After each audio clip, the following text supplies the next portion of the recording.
Welcome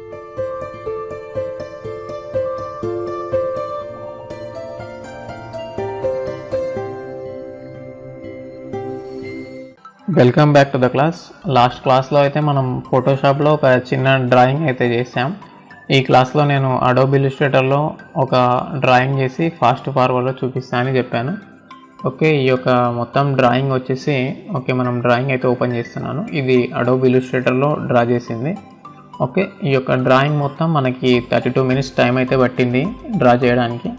okay, ఇది నేను మీకు ఫాస్ట్ ఫార్వర్డ్ చేసి 8 లేదా 9 minutesలో వచ్చేట్లుగా చూపిస్తాను. ఓకేనా. అయితే ఈ యొక్క డ్రా చూసే కన్నా ముందు ఫోటోషాప్కి అడోబ్ ఇల్లుస్ట్రేటర్కి కొన్ని డిఫరెన్సెస్ ఉంటాయి. అయితే చాలా ఉంటాయి, నేను ఒక 2-3 చెప్తాను, గుర్తుంచుకోండి. ఫర్ ఎగ్జాంపుల్ మనం ఫోటోషాప్ ఓపెన్ చేసాం, ఇక్కడ బ్రష్ తీసుకుందాం, కలర్ వచ్చేసి రెడ్ ఉంది. ఓకే, రెడ్ కానీ లేదా బ్లాక్ పెట్టేద్దాం. ఓకే, బ్లాక్ పెట్టేసి ఇక్కడ నేను జస్ట్ ఒక టెక్స్ట్ కానీ లేదా ఏదైనా రాస్తున్నాను. ఫర్ ఎగ్జాంపుల్ ఇక్కడ నేను అమ్మ అని రాశాను. ఇప్పుడు వచ్చేసి నేను ఇది జూమ్ చేస్తున్నాను, Ctrl+ క్లిక్ చేసి. ఇక్కడ మీరు చూసినట్లయితే ఇది ఒక 2-3 times జూమ్ చేసినామంటే దీని యొక్క పిక్సెల్ అనేది డీపిక్సెల్ అయిపోయింది, అంటే దాని యొక్క క్లారిటీ మొత్తం పోయిందనమాట ఫోటోషాప్లో. అయితే ఒకవేళ మనం అదే అడోబ్ ఇల్లుస్ట్రేటర్లో వైట్ పేజీ పైన బ్రష్ తీసుకొని జస్ట్ ఇక్కడ 1 అనే ఉంది. ఓకే, ఇక్కడ 1 పాయింట్ అంటే అంత థిక్గా రాస్తుందని. ఓకే, ఇక్కడ వచ్చేసి కలర్ బ్లాక్ ఉంది. ఇక్కడ మనం మళ్ళీ రాద్దాం. ఓకే, ఇలా రాసాం కదా. ఇలా రాసిన దాన్ని ఇప్పుడు మనం జూమ్ చేద్దాం. ఓకే, మీరు జూమ్ చేయండి. జూమ్ చేసే కొద్దీ మీకు జూమ్ చేసే ఆప్షన్ అయిపోతుంది తప్ప ఆ యొక్క పిక్చర్ మాత్రం డీపిక్సెల్ కాదనమాట. సో ఈ విధంగా మనకి ఓకే ఇప్పుడు వచ్చి జూమ్ చేసే ఆప్షన్ అయిపోయింది ఇంకా, కానీ మనకు అది మాత్రం డీపిక్సెల్ కాలేదు, అదే క్లారిటీతోనే ఉంది. సో ఈ విధంగా అడోబ్ ఇల్లుస్ట్రేటర్లో ఏదైనా డ్రా చేసినామంటే అది ఖచ్చితంగా ఫుల్ క్లారిటీతో ఉంటుంది. ఈవెన్ మీరు ఇక్కడ ఒక చిన్న డాట్ పెడదాం మనం.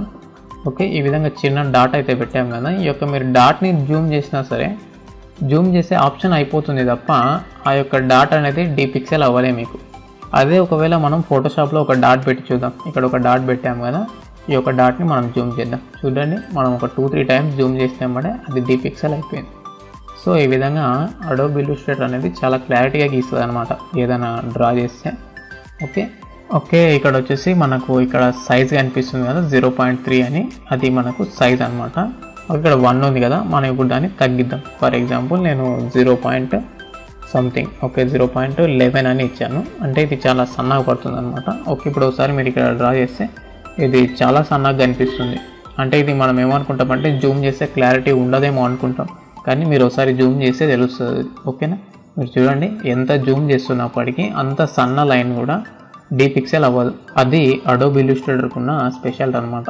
సో మీరు ఒక సన్న లైన్ డ్రా చేసినప్పటికీ మీరు ఎంత జూమ్ చేసినా అది అసలు డీపిక్సెల్ అనేది అవ్వదు. ఓకేనా, అలా. ఓకే, మీరు కొన్ని మూవీ టైటిల్స్ చూసిండ్రు ఇలా సన్నగా ఉన్నట్లుగా, సో అలాంటివి ఇందులోనే రాస్తారనమాట.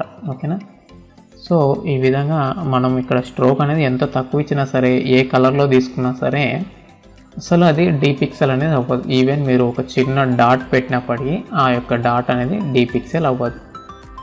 ఓకేనా, అది అడోబ్ ఇల్లుస్ట్రేటర్ యొక్క స్పెషాలిటీ. సో అది మనకి ఫస్ట్ డిఫరెన్స్. ఓకే, ఇంకోటి వచ్చేసి నెక్స్ట్ డిఫరెంట్ ఏంటంటే ఇప్పుడు మనం ఫోటోషాప్లో ఈ విధంగా మనం కొన్ని లైన్స్ డ్రా చేద్దాం. ఫర్ ఎగ్జాంపుల్ ఇలా ఒక లైన్స్ డ్రా చేసాం. ఓకే, ఇలా లైన్స్ డ్రా చేసాం కదా, ఈ లైన్స్ అన్నీ కూడా ఏ లేయర్ పైన పడుతున్నాయి అంటే లేయర్ 1 పైన పడుతున్నాయి. ఎప్పుడైతే మీరు లేయర్ 1 అనేది డిలీట్ చేశారో అక్కడ డ్రా చేసింది మొత్తం వెళ్ళిపోయింది. ఓకే, మళ్ళీ నేను Ctrl+Z క్లిక్ చేశాను, వెనక్కి వచ్చేసాయి అనుకోండి. సో ఈ విధంగా ఒక్కటి డిలీట్ చేస్తే అన్నీ కూడా వెళ్ళిపోయాయి. కానీ అడోబ్ ఇల్లుస్ట్రేటర్లో అలా ఉండదు. ఒకవేళ మీరు ఇక్కడ లేయర్స్ ప్యానల్ ఓపెన్ చేసుకుందాం మనం. ఓకే, లేయర్స్ ప్యానల్ ఓపెన్ అయింది. మీరు ఇలా ఒకటి లైన్ డ్రా చేశారు, ఇది ఒక లేయర్. ఇంకో లైన్ డ్రా చేశారు, ఇప్పుడు ఇంకో లేయర్ వచ్చి ఉంటుంది ఇక్కడ. ఓకే, చూడండి, మీరు ఎన్ని లైన్స్ డ్రా చేస్తూ వెళ్తే అన్ని లైన్స్ వస్తాయి అన్నమాట. సో మీరు ఏదైనా డ్రా చేసిన తర్వాత ఏది డిలీట్ చేయాలనుకుంటే అదే డిలీట్ చేయగలుగుతారు, కానీ ఫోటోషాప్లో అలా ఉండదు. మొత్తం లేయర్ మొత్తం డిలీట్ అవుతుంది, అంటే ఇవి మొత్తం డిలీట్ అయ్యేటివి. ఓకే, ఇది ఒక డిఫరెంట్ అనమాట. అంటే ఇక్కడ గీసే ప్రతి లైన్ కూడా ఒక పాత్గా అంటే ఒక లేయర్గా క్రియేట్ అవుతుంది, కానీ ఇక్కడ అలా ఉండదు. మీరు గీసేది మొత్తం ఒక దాని మీదనే పడుతుంటుంది, అది తీసేస్తే మొత్తం పోతుంది. ఓకే, అలా డిఫరెన్స్ అనమాట. సో ఇది డిఫరెన్సెస్. ఓకే, మనం ఇప్పుడు అడోబ్ ఇల్లుస్ట్రేటర్లో మనం ఫోటో అయితే డ్రా చేయడం ఫాస్ట్ ఫార్వర్డ్లో చూద్దాం. ఓకే, మీకు నియర్లీ ఒక 3x స్పీడ్లో అంటే 32 మినిట్స్ అయిన ఒక డ్రాని మీకు ఒక 8 లేదా 9 మినిట్స్తో చూపిస్తాను చూడండి. ఓకే,